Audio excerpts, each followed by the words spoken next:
A very good day to you, my viewers, subscribers, and co-political analysts. I welcome you specially to this great episode on your favorite political talk show, The Truth with Ben Jokes. The last 48 hours in Nigeria has left many Nigerians asking themselves where this country is actually headed. The consequences of long years of misrule, greed, and negligence of the political and elite class have now thrown the country into full-blown chaos. For so many years, Nigerians were told that the reason we can't buy petrol cheap is because we do not have working refineries in Nigeria. But the failure of our refineries was not accidental. It was deliberate. Politicians had built refineries outside Nigeria, so they were thriving on importation of petrol into Nigeria from those refineries at the expense of the people. Now that industry is so big that the politicians won't allow our local refineries to thrive. And when they finally do, as in the case of Dangote refinery, they will make sure that the petrol is sold almost at the same price with the petrol imported from their refineries abroad, so that their personal businesses will continue, all at the expense of the people. That is why it is NNPC that will fix the price of petrol from Dangote local refinery. So with petrol selling at a high price, inflation will continue to rise and the economy will continue to die. A similar thing is happening in the area of insecurity. Many politicians are living off insecurity in Nigeria, and if that problem is fixed, it means their source of income will be blocked. And as such, they will do everything to ensure that insecurity persists in Nigeria. But few hours ago, bandits, kidnappers, gunmen did one of the most audacious things they have ever done since this problem began in this country.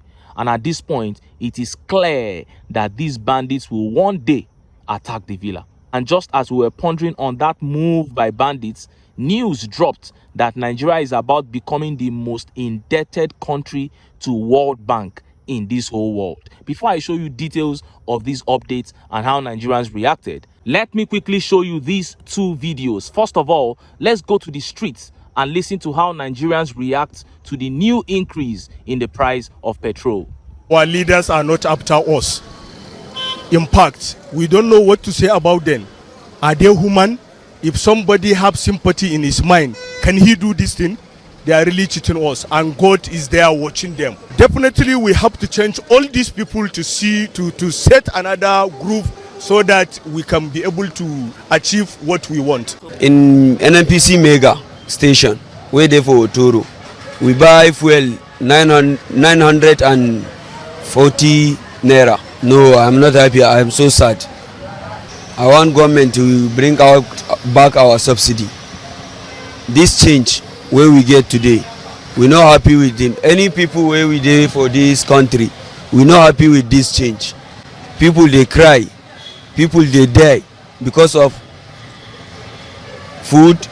I've been on this queue since on Friday evening, hoping they will sell, because some of the staff told us that fuel is on the way coming, so we have to wait patiently. In the first place, they told us that they will sell at the rate of 904.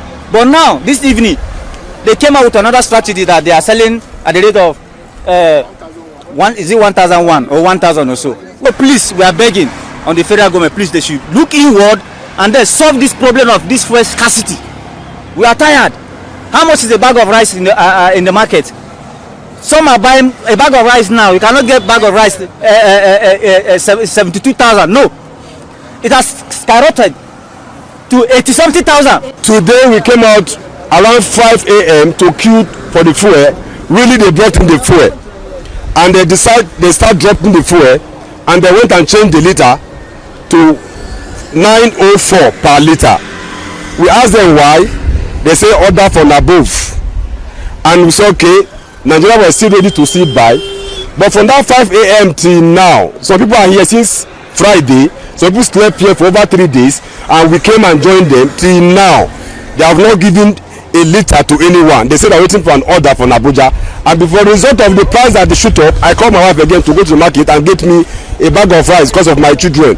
She called me from the market that the bag of rice now is 85,000 naira. We all came from Jos for like 3 days now, and we are here. Like me, I've not taken my bath for like 3 days now. I'm just hoping to get the fuel, then I'll go and load and go back. That's just my own problem. You heard that?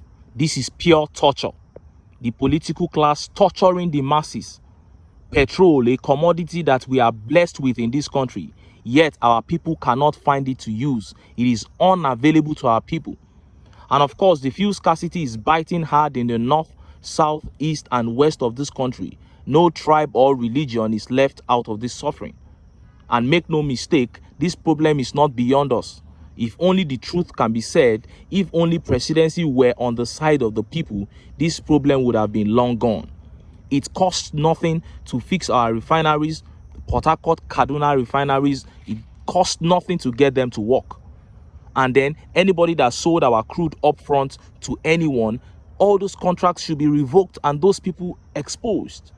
But it takes the truth at the helm of affairs to get all these to happen. And if we can cast aside our differences, the way these problems affect us without looking at our tribe or religion, if we can put those things aside and we begin to say the truth and back the right people to take over, you will see that we will surmount all these problems easily. Now, let us take this next video, an interview by Kenneth Okonkwo that got Nigerians blasting him.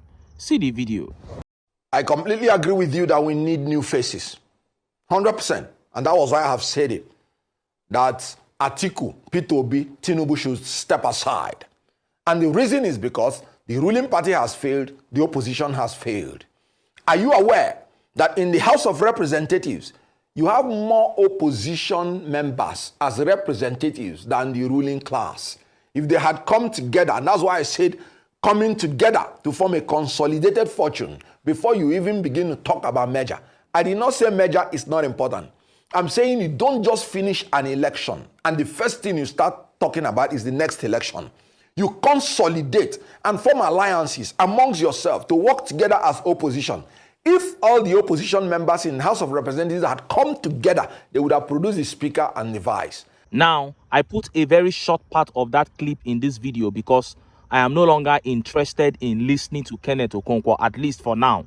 I don't want to listen to Kenneth for now. And at this point, I have to say that those who know Kenneth should tell him to leave Obie alone for a minute. Let him stop talking about Peter Obie for a minute. And his attempt to put Obie in the same class as other politicians like Tinubu and Atiku has failed already. Obie has not shown any form of desperation towards the next election. He has not even mentioned it. Even when he was asked about the next elections, he said we should forget about elections yet that Nigerians are suffering. Let's look at how we can help them. And he has been going about doing his best for people. You are saying he should consolidate. Consolidate on what? The Labour Party is in crisis. They have spoken and spoken to them. These guys are greedy. You said it yourself. The PDP is in serious crisis. The best thing the man can do for himself now is to continue to build his image, to show Nigerians that he's a great leader. And that is what he's doing. Point blank, period. So Kenneth, please, just leave Obie alone. Now, let us look at that update on gunmen, bandits, kidnappers, call them whatever, coming up with one of the most audacious moves ever since they began wreaking havoc on Nigerians. Look at how the papers reported it.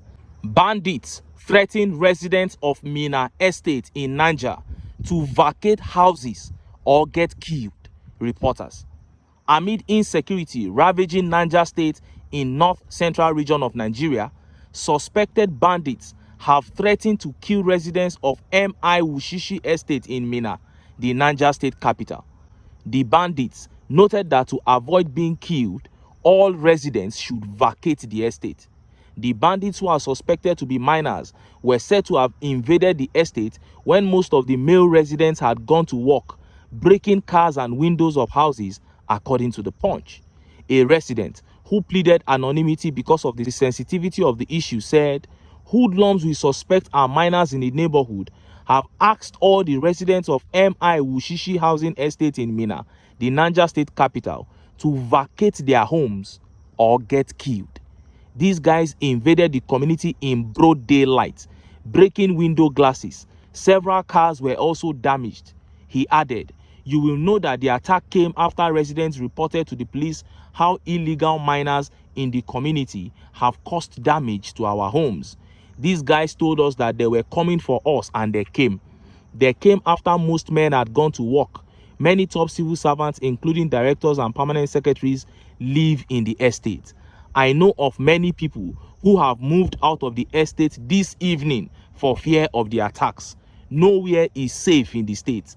If bandits and terrorists are not chasing people from their homes, it is hoodlums and miners. Where is the government for the sake of Allah?" Wow. Now, these bandits, they pretend to be miners in Niger State, just as the ones in Southwest disguise as farmers. And when the people in that estate began suspecting their activities, they reported them. And they wrote to the occupants of the estate that they should vacate their estates or get killed. They wrote to them, they told them. Those ones reported to the police, nothing happened. And they had the effrontery, the bandits now, to, in broad daylight, attack these estates. Attack them, breaking their cars, telling them that we told you people to vacate, and you people are still here. You think we are joking with you? Vacate these estates or you all get killed. Where are we going to in this country? And look at how Nigerians reacted. Let's take some of the tweet reactions. This tweet here by David Peter says, "This is close to Abuja. Where is my international passport? Please." Yes, he's talking about running out of the country because bandits have taken over. And insecurity is one of the major reasons people are fleeing this country in their hundreds daily. And this tweet here by Albert says, "Is this a dream or what? Who brought us here? How did we get here? Oh, Nigeria, it is sad how we are going down the drain gradually.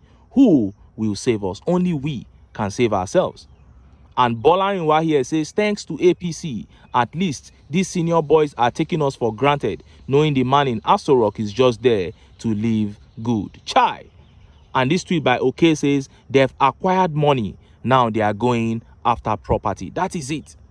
You will think it is not possible, it won't work, but it will unfold before your eyes as long as they get the massive support they are getting. And Koju here says, "It is not safe to live there anymore. So sad." It is not safe. Just as it is in the report, they said some people already left, that as soon as they returned home and they realized that they came there in the morning, some people left that evening. Of course, that's the normal thing to do. You have to leave because you reported them to security forces, nothing was done. And now they had the effrontery to come into the estate in broad daylight. This tweet here by Shura says, "Why not Abuja? Why Niger State? Nigerians, support them to extend their banditry to Abuja. They will get more money and level there. I suggest Aso Rock for them. Niger State is just a few kilometers away from Abuja." And that makes this thing they did even more dire. And that is why I said these people must have their sights on even the villa, because their audacity is growing more and more on a daily basis. And as soon as this update dropped, it went viral, became the major topic of discussion in the Nigerian political media space. Everyone began to worry, where is this country going to? What is this insecurity that cannot be surmounted? We have been talking about it. Even the late General Sani Abacha says when insurgency lasts for more than 48 hours, then the government is involved. And that is what is playing out here. This audacity is not because these people have weapons. It's not because they are strong or they have any magic. It is because of the backing that they have. But just as we were pondering on all these issues, another mega update that broke the hearts of Nigerians was saying, look at how the papers reported it. Nigeria becomes third largest debtor to World Bank agency as Tinubu government raises loans to $16.5 billion. Nigeria has moved up the list to become the third largest debtor to the World Bank's International Development Association, IDA, as of June 30, 2024. The new ranking represents the expansion in the country's borrowing under Bola Tinubu's administration. According to the World Bank's latest financial disclosures, Nigeria's debt exposure to the IDA has witnessed a substantial 14.4% increase, escalating from 14.3 billion in the fiscal year 2023 to 16.5 billion in the fiscal year 2024. This $2.2 billion surge in borrowing has propelled Nigeria into the top 3 IDA debtors for the first time, advancing from its previous position as the 4th largest borrower in 2023. The increase in Nigeria's borrowing is reflective of the country's ongoing effort to address its economic challenges, including infrastructure development, poverty alleviation, and social investment program. However, it also raises concerns about the nation's growing debt burden and the sustainability of its financial obligations. You saw that. We have moved from number 4 to number 3 on the list of the countries most indebted to World Bank. And when you go to the growth of GDP in Africa, we moved from being the largest economy under Jonathan. We are now at around number 5 or number 6. So on the ratings of good things, we are going down. On the ratings of bad things, we are going up. And just as Peter Obie would say, the problem is not collecting loans. The question is, what do we do with all these loans that we want to collect now? And the answer lies in the past. What did we do with the loans we took in the past? For 8 years, Buhari was taking loans. Nobody can point at anything he did with the loans. And if there's anyone who knows anything that Tinubu has done with all the loans he has taken since he came into office, please, I would like to know. Just drop it in the comment section for me. Educate me, please. And Austin here says, wait until China gives Tinubu the one he went to beg for. Then we will become world number 1 debtor. You know, he went out to China and they are already talking about another loan. Just about a week and a half ago, we're talking about another $500 million loan from the World Bank. So in a short while, we are going to be number 1 debtors in the world. And then you come back home and, just as I said, ask the average Nigerian, what is it that you have benefited from these numerous loans? Because at the end of the day, it comes down to the average Nigerian. It's not what somebody sits down on air and talks about. It's not something you use paper economics to analyze. Because everything we are looking at is about how it concerns the average Nigerian. That is what democracy is all about. It's about the welfare of the people. The people was mentioned 3 times in the classic definition of democracy. So anything that does not concern the people, anything that will not touch the people positively, should be avoided in democracy. And this update really got me weak, because this whole retrogression of this country is just depressing. But this is the APC. I don't expect anything less. This is what they have come to do. And as I keep telling Nigerians, if Nigerians desire to still have a country, then they must put their sentiments aside and kick the APC out of power. But until then, make I still enter town. Make I go get some ogbonge political news wey una go like. Why? Because now because of now I dey here, so don't go away. Don't